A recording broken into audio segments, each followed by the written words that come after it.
curator and what curating is and what it can be. I'm also an MFA, and I have an MFA from the art department here at UC Santa Barbara. I've been an artist, working artist for 25 years. And I also have a master's in curating, critical and curatorial studies. And then I also have a lot of different aliases and persona that I work with as an artist, one of which is a collaboration called The Shaft, and I'll tell you all about The Shaft. I also have another alias called The Lonely Painter, which Megan Koth knows about. And I might not go too deeply into The Lonely Painter today, but we have a lot to cover. And the point of this is to share with you these ideas of intersections of art and life. That is this class, right? Yeah. Yes. Okay. Yeah, just checking. And so my work is based in social practice or socially engaged art. Who knows what that is? Yeah?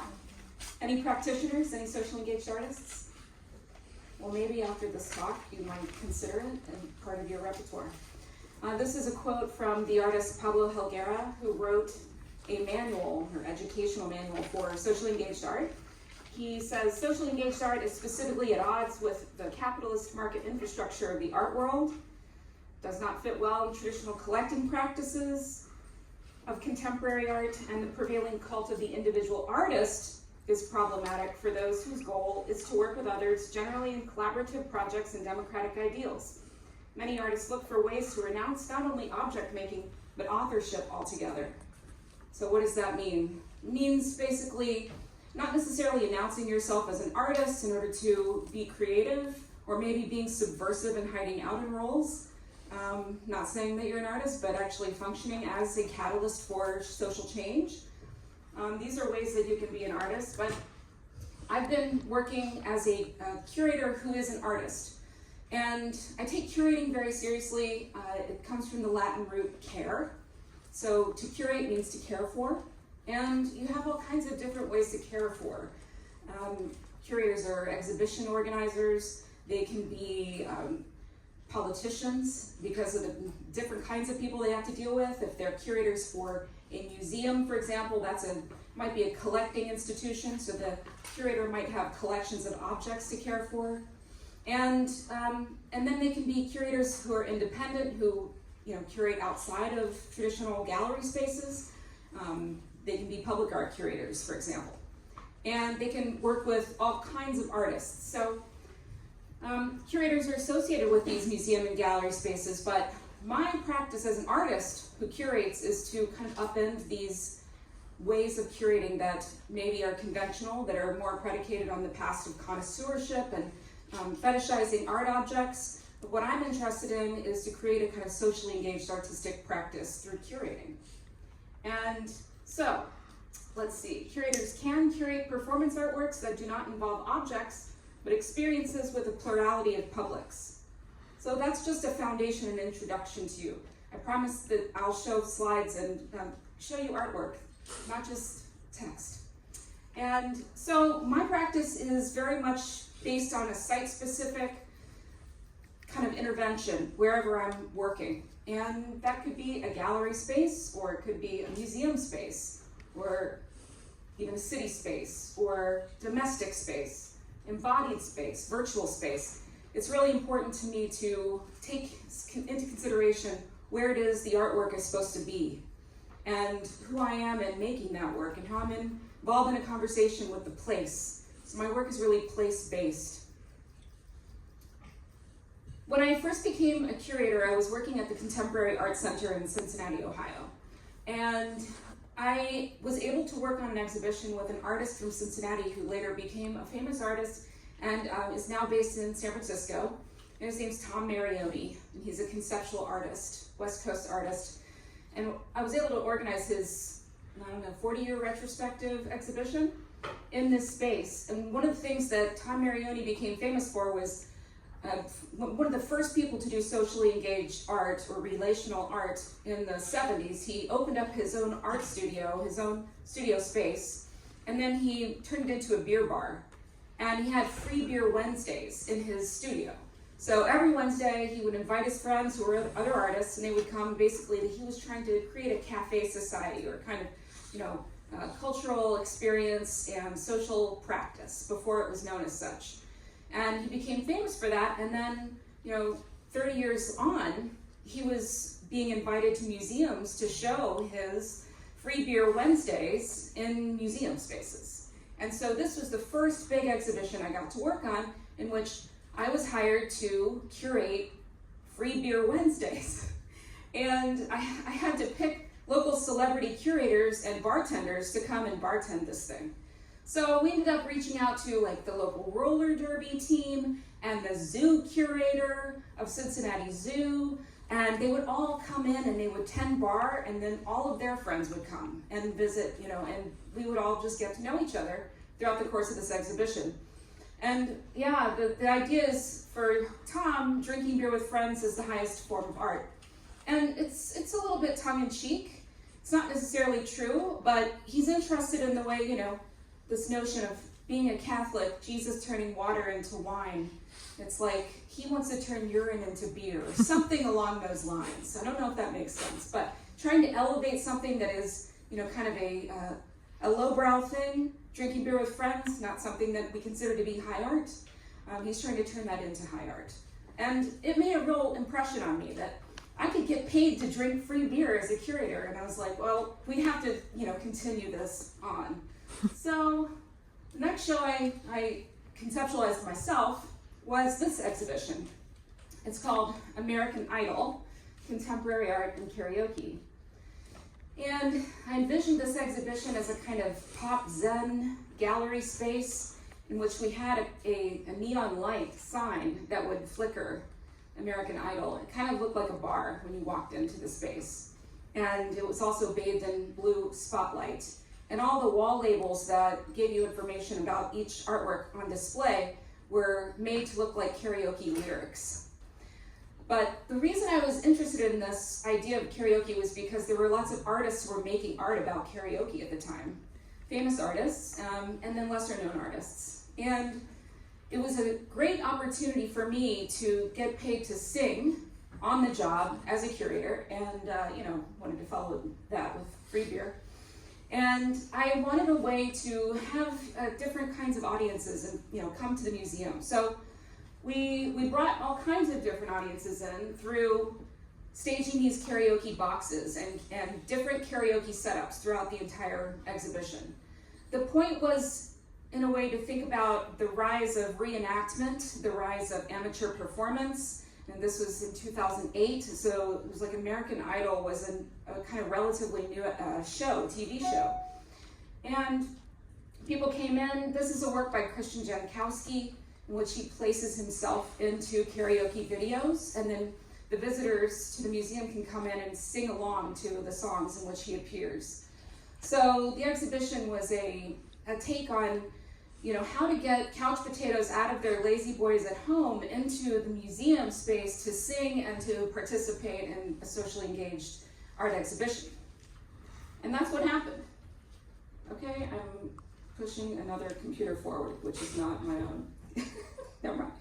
So, the next exhibition that I became really excited about was this idea of young country on rural themes in art. And the thing about working at the Contemporary Art Center in Cincinnati was that it was considered a blue chip museum. It was a place where only the most famous artists were able to exhibit. Like, you open the pages of Art Forum and that's the artist who's showing in the museum space. And I felt that this museum that I was working for was really alienating the local artists, who had a lot to contribute to the art scene, and who were making art about what it meant to live in this semi-rural area, this place called, Cincinnati. What is it famous for? What are its kind of symbols and signifiers and cultural references? And, what about artists who are working in Kentucky and a neighboring state? What does it mean, to talk about rural histories of square dancing? So this is an artwork by an artist from Louisville named Cynthia Norton. And she made this kinesthetic sculpture that literally is spinning square dancing dresses and it's motion activated. So if you walk up near it, it starts to spin each individual dress like a whirling dervish. So I was really interested in this kind of work and, you know, the exploration of these rural themes. And I wanted to really make the museum consider, you know, their artists in their own backyard as being just as valid as these blue chip artists in art form, and kind of thinking about how you can grow a scene, a grassroots art scene, rather than importing it, if you will, from New York City or these dominant centers. That's a kind of thing that I like to do as a curator, because I think it's important to acknowledge, you know, that the art world is not just about people who have a lot of money. It's about people who want to make art and people who want to create resistance through their art and upend these capitalistic, you know, ways of being in the art world. So, yeah, this is an artist named Suntek Chung, who is from Virginia and South Korea, and so he plays with the idea of being from the south of the United States and being from South Korea.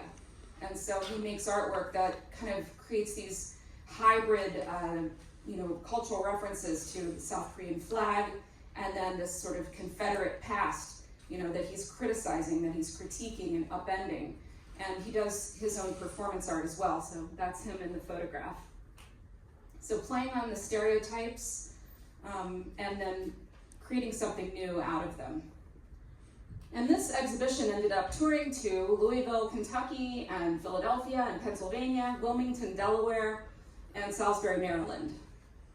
And along the way, I was able to pick up, you know, some line dancers who wanted to perform at the opening of Young Country. And I found these people who were, yeah, part of some kind of line dance troupe. They were queer line dancers, and I found them in Philadelphia, and they were dying to perform, so they like blew the doors off the opening. The gallery was on fire. And I had one critic write that this was the best opening they'd ever been to. So I was proud of that. Backing up a little bit in time, in 2011 I was living in Philadelphia, and this was the Occupy movement. It was a critique of Wall Street, right? And the idea of economic inequality, corporate influence over government. And all these protesters basically went to City Hall downtown, and they, you know, staged an encampment like the one on campus right now. And they lived there for many, many, many days, many months on end. My work at that time was both at the museum in Delaware Center for the Contemporary Arts, but it was also as a curator and as an artist living in Philadelphia and commuting. And I lived in this warehouse with 6 other people, and it was really grimy and very pre-gentrified Philadelphia. I shared a bathroom with like 5 men, and I did all the cleaning of the bathroom, but that was fine. But then my like roof fell in, and I got like a text from my roommate that just showed like water raining down in the middle of my room onto my bed and like ruining all of my objects. And that was like what it was like living in the warehouse space. And we had to hide all of our beds, you know, periodically throughout the month, so because these inspectors from the city would come and they would look for evidence that you were living illegally in the warehouse. And I was like, oh my God, how can I keep going on like this? But you know, nevertheless, I did that for like 5 years, and we lived in this gnarly warehouse, you know, that had rickety elevator shafts, and like it would break all the time, and you never knew if you were going to get the ride, you know, to the 5th floor where we lived, or if it was going to stall on another floor. And there were multiple galleries in the space, so you know, you didn't know if you were going to make it to your space. And so there were galleries on the 2nd floor, 3rd floor, and 4th floor, and then the 6th floor, there were people living on the 6th floor, and then there were people living on the 5th floor like me. And along the way, at some point, this woman moved in, and she was an artist, and you know, I kind of ignored her for the first month that she lived there. But eventually we started like talking and realized that we were, you know, really compatible and had a lot in common. both struggling, trying to get involved and more scripted in ways that were becoming extremely critical and convoluted. And we would ask people to sign waivers. This is one of our waivers, Dream Waiver. I'm entering an interactive performance art that is designed to amuse me while challenging my assumptions of reality. For the next 12 hours, I promise to let the encounter soak into my brain. I read this today looking back on the past and thought, what was I on? I was doing something, I don't know. This was one of our weddings where we had a vegetable compatibility survey that, based upon your answers, would assign you a vegetable zodiac. And so you could either be a squash, zucchini, eggplant, carrot, or cucumber. And we wrote all the zodiacs, and then we did compatibility charts for all the zodiacs. And then based upon the compatibility, we partnered people. So cucumbers and carrots, great match. Squash and eggplants, great match. Then we did an organic garden vegetable meditation. And then we did the vow consummation. So this was one we did in Louisville, Kentucky. And we started thinking about how we could market and promote these dream destination weddings in the world's most eco-disastrous zones. So we started performing these elaborate presentations, and this was one of the slides that I would show for this idea that you could purchase a dream destination wedding in some place that was, totally uninhabitable, where no one would want to go, and trying to survive a spouse-based lifestyle. And we also advocated for copulation control during our weddings. Now, and this was, we were advertising some adult diapers to survive coastal flooding, on your dream destination wedding. Yeah, so that's a little bit about the shaft. But in the midst of doing the shaft, I was still curating. I was curating socially engaged art at the Delaware Center for the Contemporary Arts, and I curated a show called Imperfect City, which was a real-time exhibition, and it meant that basically there was nothing that was going to be on display when the show opened. We started literally with people coming in, and we created a town hall meeting, and we asked people who came in from the streets, what would an ideal city look like? What would you want to see to make a better city in the real city around us? And how can we use the museum to get people to think about this idea of utopia? Utopia not as a pie in the sky idea, but as a critical, radical practice that would, improve the city in certain ways. And people came up with great ideas, and then we tried to pursue them. We tried to implement them. One of them was they wanted to plant a vegetable garden, have more, organic gardens in the city. So we planted gardens and we harvested the vegetables, and then we made elaborate dinners with them. There was an athletic club in the actual gallery space that was part of Imperfect City. And there was, those are some town hall meeting shots, the one on the far left, and people would talk about their ideas. And this guy, whose big head is in that frame, had the idea to do a people's park. And so we partnered with a developer in downtown Wilmington, Delaware, to create an actual park for people, and it's still there today. So it's kind of an idea for the exhibition as a space to dream of a better world and figure out ways to work together in community to implement some ideas. I also curated a street art exhibition and saw the highest record attendance in the history of the museum, Wilmington Trap Stars Street Exhibition, and it was a hip hop festival that was of all local talent, and everybody who made art, everything from nail art to hairs to even selling Rolex watches, everybody was allowed in. And I think it was one of the reasons why I got fired from that job, basically. I didn't get abjectly fired, but I was working with artists who had been in the criminal justice system, who were associated with gang activity prior to this exhibition. And the board members who controlled the museum were really uncomfortable with that. And they started making things difficult for me. And I ended up resigning because I just couldn't take it anymore. So that was a very difficult period, but I think that it illustrates this idea of, I showed you with the shaft, where we got ejected from the shaft. Failure is an opportunity, It was an opportunity and a catalyst for us to go somewhere and do something else and challenge ourselves in a different space. And for me, this, losing this job was an opportunity for me to become the public art curator of the city of Santa Barbara. And that was a job I took in 2015. And I was housed in this particular office, which is the turret of the county courthouse, and I went to work there every day. Looked down, and what did I see? What happens at the county courthouse? Does anybody know? Weddings! Right? So, of course, I was obsessed. Anyway, the reason this whole courthouse came about and the reason why Santa Barbara is in the Spanish colonial style is a confluence of factors, one of which was this horrific earthquake in 1925. How many of you know about this? Yeah? There was a big earthquake that leveled the city to the ground. And prior to that, there were mixed kind of architectural styles. It wasn't like as uniform as this red tiled roof style that became the going style of Santa Barbara architecture. And this is one of my documents. I would have to, talk about public art to the mayor's office and present, and I would always have to go to these really uptight meetings with like elected officials and report on the public art status of Santa Barbara.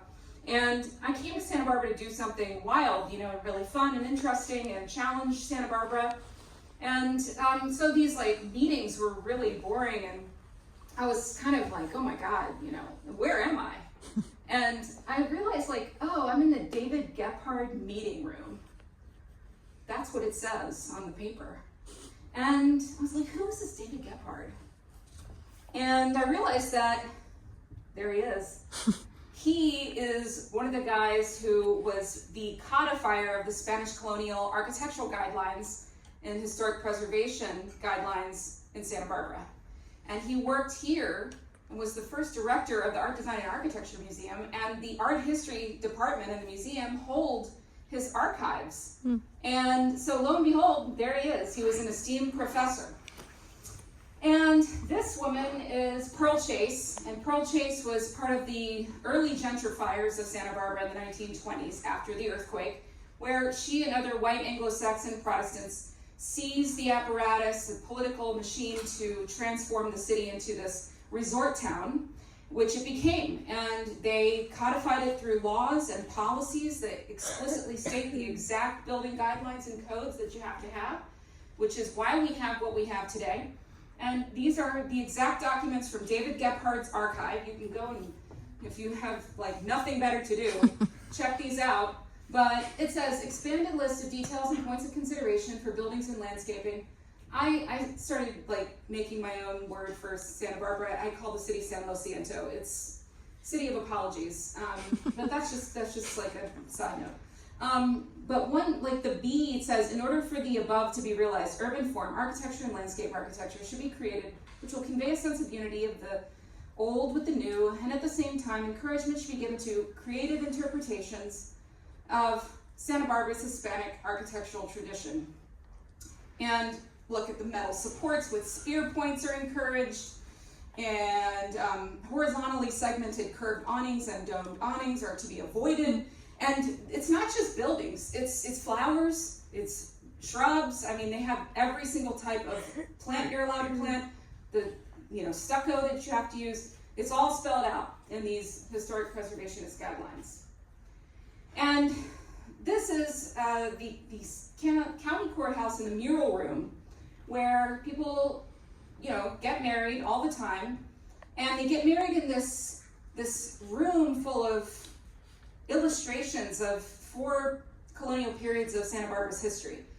And I started taking a look at these 4 colonial periods and realized that these were paintings that this Hollywood movie illustrator, scenic designer, originally painted for the courthouse. And his name was Daniel Sayre Grossbeck, and he was the scenic props illustrator for Cecil B. DeMille films in the 20s. So he worked with a famous director, and he was a very sought after illustrator. But these are the things that he illustrated. He illustrated, the Chumash, basically, encountering the Spanish conquistadors, and the representation is really problematic. It is racist, it is white supremacist, And I don't understand why it's allowed to exist to this day.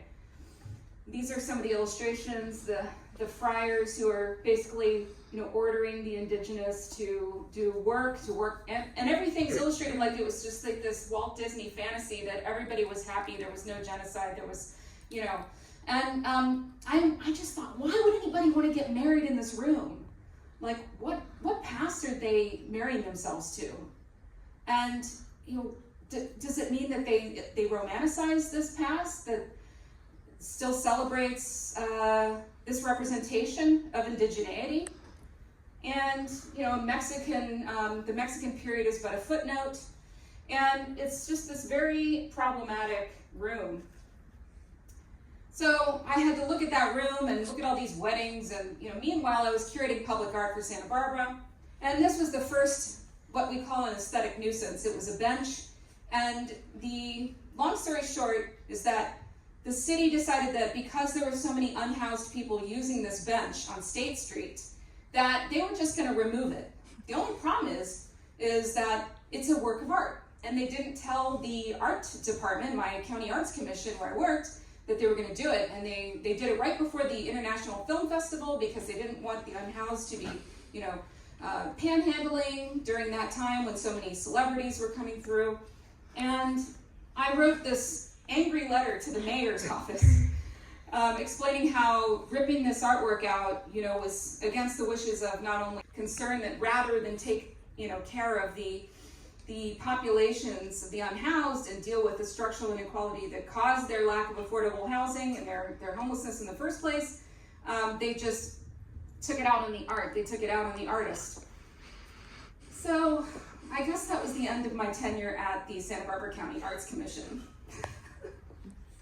Oh well. Here's a little quote. MLK's three interconnected evils: poverty, racism, militarism. Their historical traces are etched into the public art landscape across the U.S., where they are commemorated, condoned, excused, even celebrated. Nearly everywhere we turn: monuments, museums, plaques, art donations honor slave owners, robber barons, Indian fighters, conquistadors, and imperialists.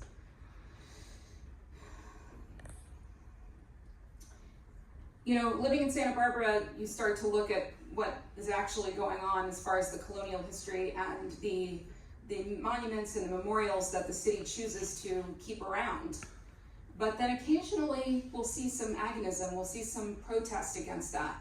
It's rare, but this is an example of protesting against Father Junipero Serra, colonizing Spanish Franciscan priest who basically was instrumental in implementing the mission system. And this happened too. I don't know if anybody remembers this. Does anybody remember this? Yes.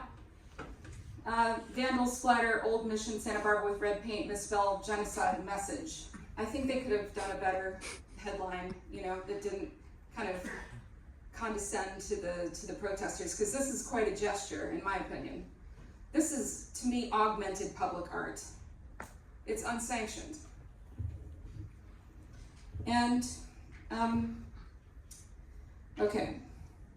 So after I kind of didn't really get fired, but kind of got pushed out of the Santa Barbara County Arts Commission, guess what I did? I ran for mayor. Okay, it was a performance artwork. It was a performance piece, but I gave my campaign speech, and I had these, these headquarters that I staged, my mayoral campaign, but the thing was is that when I gave my speech, people actually wanted me to run, and I was like too far in to like back out, and then I was like, holy shit, I think I'm doing this, and then I had to do it for like 4 or 5 months. That was the longest 4 or 5 months of my life, let me tell you.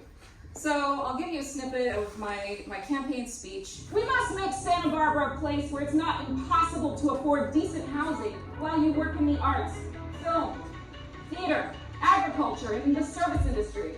This is the first priority. And one of them was create affordable housing for the working class. And this was my campaign headquarters, where I invited people from the city to think about, the things I was saying about creating affordable housing, creating a green, more sustainable city. And this was an artist who came in and did a workshop. Many other artists came through. I invited them and used the campaign headquarters as a way to educate the city about the fact that art didn't have to just be an object. It didn't have to decorate State Street for developers or for the commercial enterprise of Santa Barbara and for its tourism industry that celebrates the Spanish colonial style, but it could actually be something more. It could be political. It could disrupt. And as far as, you know, my extended artistic practice, I wanted to do projects like this as a mayor, which was a State Street art kiosk. I had the idea that since there's no place for anybody to go to the bathroom on State Street, you know, that there should be this public restroom that's, of course, in the style of Spanish colonial style, wink, wink, and that it would have like new media and these urinals where you could pee, but also watch like contemporary video art while you're, you know, using the restroom. And also it would have a renewable, rechargeable cell station so you could recharge your phone. Okay, this is very intentionally getting at the exact thing that the city hates the most, which is that it would actually be an amenity that would help people and that they could use and that would attract people who need to, you know, use the bathroom, charge their phone, many of whom are unhoused. And I did submit this as a formal public art project. Do you think I got it? No. I did not. Here I am presenting to City Council, public comment. You can go there anytime that they have these meetings and you can speak your piece for 3 minutes. They'll let anybody speak. I highly encourage you to do it. I brought in a Oaxacan weaving master, Porfirio Gutierrez. I did a solo show with him and on his weavings while I was running for mayor. This is the woman who became mayor, Kathy Murillo, and she came and she was, you know, pretty pissed that I was running against her initially. She told me, you know how hard I've been working for this? And I'm like, I know, it's just a performance. And, you know, eventually I resigned from my mayoral post and threw my support and all my supporters toward her, and she won. So I'm not taking responsibility for that, but I'm just saying. And this was another artist curator who happened to be running for mayor in Detroit while I was running for mayor in Santa Barbara. Her name is Ingrid LaFleur. She's an Afro-utopianist, and we ended up bringing her to UCSB during the MFA program that I was in, and she gave a talk to the students, and she's fantastic. She's a phenomenal futuristic thinker and brilliant, brilliant person. So I was really inspired by her. And of course, this whole time, I'm still making my work, and at this point, I think my mayoral campaign may have gotten me into the MFA program at UCSB. I think that's, I don't know, but I ended up in this MFA program, and I started really, you know, thinking about all these different personas, my performances that I was doing, and all these roles I was occupying. And this character kind of came about as this person who is a single unmarried spinster. She's kind of she dresses in this way that she thinks will match the Spanish colonial architecture, but she really has no idea what she's doing. She just kind of, you know, thrift shopped this feather and this weird brown robe, and she started trying to find, you know, affordable housing, but all she could find was this, like, granny shack. She lived in a garage, and she would write about her story, like, this was a gem of a city with its purple mountains at sunset, lush Mediterranean vegetation. It wasn't easy at first, moving to this strange land, where she was afforded the greatest salary she had ever known. $55,700 annually with great health insurance and a 401k. Yet she can still only afford a shack behind someone's real house. Once, the day came when her artist friend, who lived in Montecito, invited her to house sit, so she moved in next door to Oprah, not realizing Oprah was her actual neighbor. It was a marvelous month in Montecito. Although the neighborhood grocery store was rather expensive, $8 for a carton of eggs. Real talk. So I realized that I didn't know what I was going to do in this, you know, performance, but I knew that I needed to, like, storm the mission. So I did. And that's all I knew I was going to do.